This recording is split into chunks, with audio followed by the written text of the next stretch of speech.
بھی کیا چیز ہے بھائی؟ صحت کے لیے بہت مفید نہیں ہے بلکہ بہت مفید ہے. لوگ فش بھی نہیں کھاتے ہیں تو پتہ نہیں ایک مہینے میں ایک دفعہ ڈاکٹر نے کہا تھا کہ ایک فش کھا لینا, اور وہ پکاتے کیسے ہیں, اس کو کڑھائی میں ڈال دیتے ہیں, تیل میں آئل میں ڈال کے اس فش کا بیڑا غرق. وہی جو بازاروں سے آئل خریدنے اس میں پکوڑے کی طرح اس کو اس کی پروٹین سب ختم, اور وہی تیل پھر کھا رہے ہیں. تو کہتے ہیں فش کے فائدے ہی نہیں ہو رہے. تو ایسے تو کوئی فائدہ نہیں ہوگا. فش آپ کھائیں یا تو اسٹیم کر کے کھائیں یا بہت ہلکے آئل پہ ہلکی آنچ پہ اس کو, کیونکہ مچھلی میں پروٹین تیز آنچ پہ وہ ختم ہو جاتے ہیں نا اس کے, یا اس کو آپ گرل کر کے کھا لیں اور پھر خوب کھایا کریں. سمجھ رہے ہو؟ یہ نہیں کہ مہینے میں ایک دفعہ آپ نے دو نوالے ڈاکٹر کے مشورے پر. یہ 11 بادام تھوڑی ہیں جو آپ نے صبح. دیکھو بنگلہ دیش کے لوگوں کی آوازیں بڑی اچھی, میں نے جتنے اچھے قاری دیکھے زیادہ تر بنگلہ دیش کے دیکھیں. ہمارے جامعہ میں ایک بنگلہ دیش کے استاذ ہیں, 50 سال عمر ہو گئی, اب تک بال کالے ہیں. کیوں؟ مچھلی کھاتے آ رہے ہیں ہمیشہ سے. سمجھتے ہو کہ نہیں سمجھتے؟ تو فش کھانے سے آپ کی آنکھیں, وزن نہیں بڑھتا, ویٹ صحیح رہتا ہے. تو یہ چیزیں کھانی چاہیے. پیسہ اڑا رہے ہیں, بحریہ ٹاؤن میں پلاٹ چاہیے بحریہ ٹاؤن میں, کھاؤ مرضی جو مرضی گند کھاتے رہو, پلاٹ مل گیا ہمیں. پہلے اپنی ہڈیوں کو بناؤ میرے بھائی, ان میں سریا ڈالو. خیر, تو جب اللہ تعالیٰ نے بنی اسرائیل پر پابندی لگائی کہ تم نے ہفتے کے دن مچھلی کھانی نہیں, شکار نہیں کرنا ہے, لیکن اللہ نے آزمایا ایسے کہ ہفتے کے دن مچھلیوں بہت آیا کرتی تھی. تو قرآن کہتا ہے کہ 3 حصوں میں بنی اسرائیل بٹ گئے.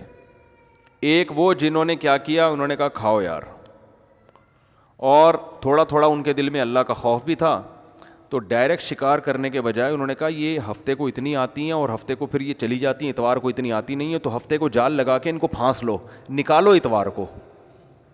تو بات تو وہی ہو گئی نا, ہفتے کو ہی آئیں گی تو ان کو کیا کر لو, پکڑ لو, اور نکالو کس دن, اتوار کو. تھوڑا سا صبر کر لیتے بھائی, کہ جب اللہ نے ہفتے کو پابندی لگائی ہے, اس کا مطلب یہ جو ہفتے کے دن زیادہ آ رہی ہیں تو یہ اللہ کی طرف سے کیا ہے, آزمائش ہے. تو وہ اللہ ہم سے ویسے بھی تو نوالا چھین سکتا ہے نا.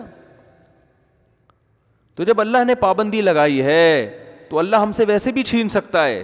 تو اللہ کی پابندی پر عمل کر لو, یہ سوچ کر کہ یہ ہمارے لیے اللہ کی نعمت نہیں ہے بلکہ کیا ہے, آزمائش ہے.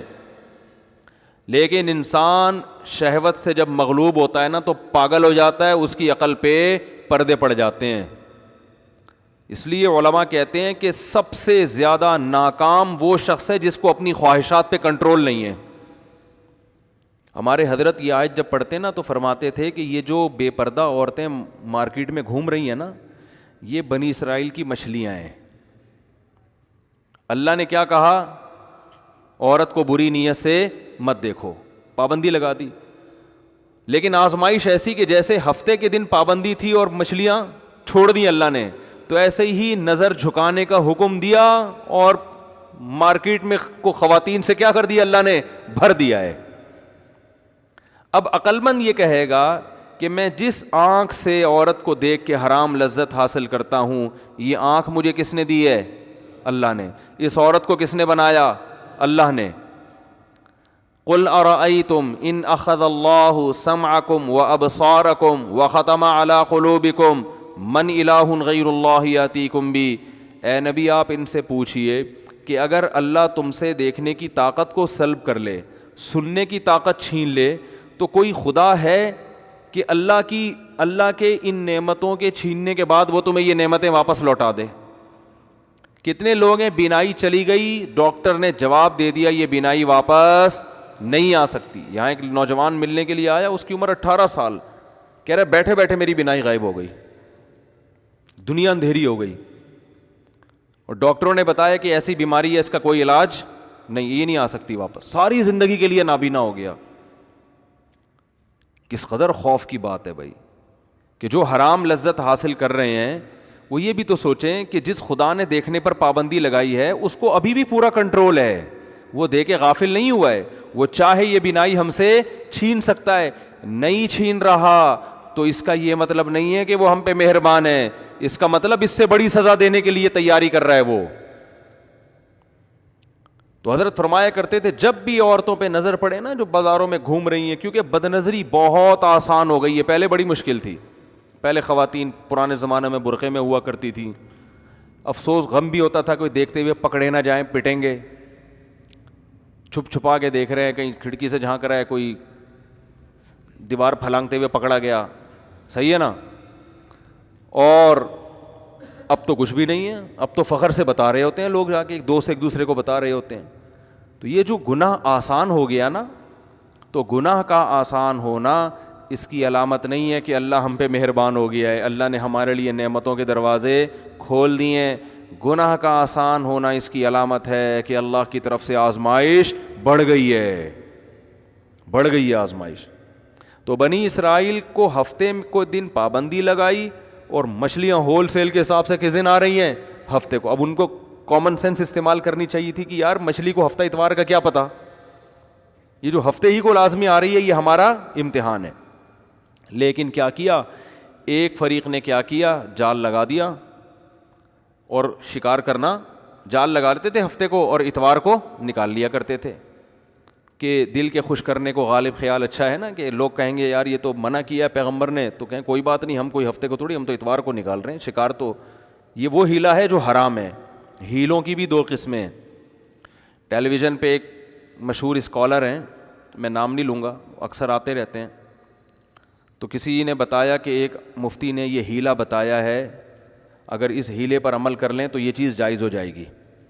تو آج کل قرآن و حدیث کے نام پہ نا جو بھی بیٹھ جائے بس وہ حدیثوں کے ریفرنس پیش کر دے, لوگ متاثر ہوتے ہیں.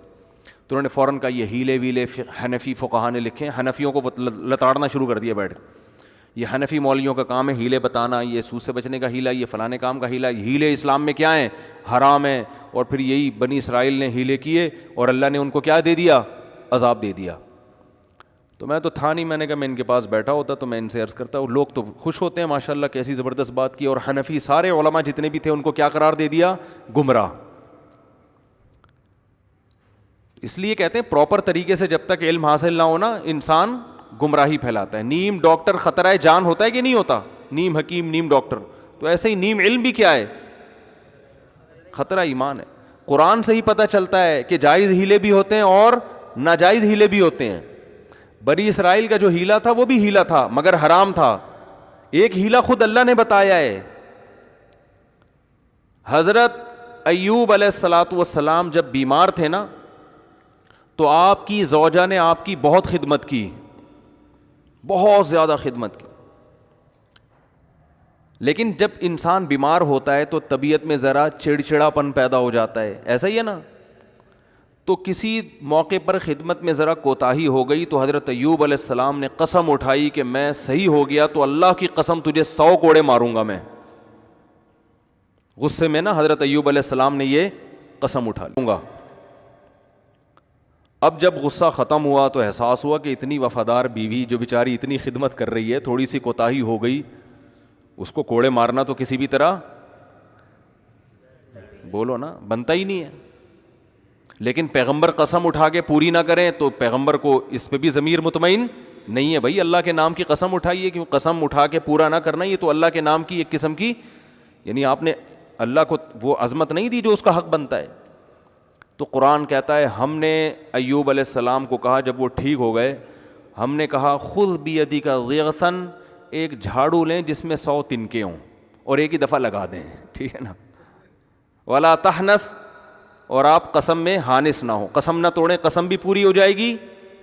اور بیوی کو بھی پتہ ہے کہ یہ ذلت کے لیے نہیں لگایا جا رہا بلکہ یہ اپنے ایک فارمیلٹی پوری کی جا رہی ہے. تو یہ بھی ایک ہیلا ہے یا نہیں ہے؟ بولتے کیوں نہیں بھائی, یہ بھی ایک ہیلا ہے, تدبیر ہے. تو حنفی علماء جن ہیلوں کو جائز قرار دیتے ہیں وہ اس قسم کے ہیلے ہیں, وہ برائی سے بچنے کے لیے ہیں. اور بنی اسرائیل جو ہیلا کر رہے تھے برائی سے بچنے کے لیے نہیں بلکہ برائی کو حلال کرنے کے لیے, برائی سے جو مقصد تھا اس مقصد کو ختم کرنے کے لیے. مقصد یعنی مقصد وہی حاصل ہو رہا ہے. ایک ہیلا وہ ہوتا ہے جو حرام کو حلال کر دے, اور ایک ہیلا وہ ہوتا ہے جو حرام سے بچنے کے لیے ہوتا ہے. تو بچنے کے لیے جو ہیلا ہوگا وہ نہ صرف جائز ہوگا بلکہ پسندیدہ ہوگا, کیونکہ اس سے شریعت کے مقاصد حاصل ہو رہے ہیں. اور یہ ہیلے حدیث سے بھی ثابت ہے کہ موضوع چینج ہو جائے گا, ورنہ میں حدیث کے بھی حوالے دیتا کہ سود سے بچنے کا نبی نے ہیلا بتایا صحابی کو, رزلٹ وہی ہو رہا ہے, لیکن آپ نے حکم دیا کہ اس طرح سے کر لو گے تو یہ کاروبار جائز ہو جائے گا, اس طرح سے کرو گے تو یہ سود بن جائے گا, نتیجہ دونوں میں ایک ہی نکل رہا ہے. تو اس لیے علم ہمیشہ اہل علم سے سیکھا جائے گا. کوئی بھی اٹھ کے حدیثوں کے ریفرنس دینا شروع کر دے, یہ معتبر نہیں ہے. جیسے کسی ڈاکٹر کے پاس کبھی گئے اور ڈاکٹر نے کہا آپ کو یہ بیماری ہے تو اس کے لیے فلاں دوا کھائیں, میڈیکل سائنس کی فلاں کتاب کے صفحہ نمبر فلاں پہ لکھا ہوا ہے, کھا لیں. کبھی ایسا ہوتا ہے؟ آپ بولو گے جی میں نے کتاب کے حوالے دیکھنے ہوتا تو آپ کے پاس کیوں آتا, میں حوالے ہی نا, میں میڈیکل سائنس کی کتاب نہ پڑھ لیتا. ڈاکٹر بتائے گا کہ بھائی یہ جو حوالہ ہے یہ کس کے لیے ہے اور کس کے لیے نہیں ہے, یہ ہر ایک کے لیے نہیں ہے. ہر چیز کتاب میں پوری ڈیٹیل سے تھوڑی ہوتی ہے. ڈاکٹر بتائے گا کہ بھائی یہ جو حوالہ لکھا ہوا ہے یا آپ نے اس بیماری میں یہ دوا کھانی ہے, میں دوسری کتاب کا بھی حوالہ دیتا ہوں کہ اس میں لکھا ہوا ہے کہ یہ ان لوگوں کے لیے جن کی عمر 60 سال سے زائد ہو یا جن کو یہ بیماری نہ ہو. یہ 10 چیزیں ہوتی ہیں. اسی وجہ سے کبھی بھی میڈیکل سائنس میں حوالے نہیں لیے جاتے بلکہ ڈاکٹروں سے رابطہ کیا جاتا ہے. آپ کہہ سکتے ہیں ڈاکٹر فراڈی بھی ہوتے ہیں, تو بھائی 1 نمبر بھی تو ہوتے ہیں. تو یہ تحقیق کی جاتی ہے ان میں کون 1 نمبر ہے اور کون 2 نمبر ہے. تو اسی طرح مسائل کے معاملے میں عوام پر لازم ہے کہ وہ تحقیق کرے کون 1 نمبر مفتی ہے, کون 2 نمبر ہیں. تو جو قابل اعتماد ہے ان کی رائے کو فالو کرے. پھر وہ یہ فروعی مسائل میں, عقیدے میں نہیں. عقائد میں تو ڈائریکٹ قرآن و سنت ہی کو فالو کیا جائے گا. تو خیر, تو اللہ نے بتایا کہ بنی اسرائیل میں 3 جماعتیں بن گئیں. ایک جماعت وہ بن گئی جس نے دبا کے مچھلی کا شکار شروع کر دیا. ایک جماعت وہ ہو گئی جس نے مچھلی کا شکار نہیں کیا, انہوں نے اپنے آپ کو بچا لیا. لیکن ایک جماعت وہ تھی جنہوں نے اپنے آپ کو بچایا بھی اور جو شکار کر رہے تھے ان کو روکنے کی کوشش بھی شروع کر دی. تو یہ ہوتے ہیں نمبر 1. یہ کون ہوتے ہیں کہ بھائی خود بھی ٹھیک بننا ہے اور معاشرے کی اصلاح کی بھی کوشش کرنی ہے. اور ایسے ترغیب دی ان کو کہ وہ نہیں مان رہے تھے, وہ حیل و حجت شروع کر دی انہوں نے کہ ہم اتوار کو شکار کر رہے ہیں, ہفتے کو تھوڑی کر رہے ہیں. تو اللہ فرماتے ہیں جو درمیانی طبقہ تھا نا, جو خود تو شکار نہیں کر رہا تھا لیکن تبلیغ بھی نہیں کر رہا تھا, انہوں نے تبلیغ کرنے والوں کو کہا لما تعظون قوما اللہ مہلکہم او معذبہم عذابا شدیدا, کہ تم ایسی قوم کو کیوں نصیحت کر رہے ہو جن کی ہلاکت کا اللہ نے ارادہ کر لیا ہے. کیونکہ یہ تو ماننے والے نہیں ہیں, تو ان کو تبلیغ کا کیا فائدہ, چھوڑ دو ان کو اپنے حال پہ. یعنی انہوں نے جو دعوت دینے والے تھے ان کو بھی سمجھانا شروع کیا کہ انہوں نے تو مرنا ہی مرنا ہے. تو وہ جواب میں کیا کہتے ہیں, مَعْذِرَةً إِلَىٰ رَبِّكُمْ وَلَعَلَّهُمْ يَتَّقُونَ, شاید بچ جائیں. بھائی کتنی فکر تھی دیکھو ان میں, ان کو پتا تھا کہ یہ ماننے والے نہیں ہیں, لیکن کہا کہ یہ تو ہمارا خیال ہے نا کہ نہیں مانیں گے. 0.001% چانس تو ہے نا کہ شاید مان جائیں, شاید مان جائیں. 0.001% چانس ہے کہ شاید مان جائیں. اور اگر نہیں بھی مانے, مَعْذِرَةً إِلَىٰ رَبِّكُمْ, کل قیامت میں ہم اپنے رب کو کہہ سکیں گے کہ اللہ ہم نے روکنے کی کوشش کی تھی, تو ثواب تو مل جائے گا نا ہمیں. تو یہ کون لوگ ہوتے ہیں, خاندانی. کیا کہلاتے ہیں ایسے لوگ معاشرے میں, خاندانی, جو کہتے ہیں یار اپنا کام کیے جاؤ. تو یہ جو دعوت دینے والے لوگ ہوتے ہیں, اچھا اللہ نے پھر ہلاک کر دیا ان کو, بندر اور خنزیر بنا دیا. اللہ تعالی ہم سب کو بچائے.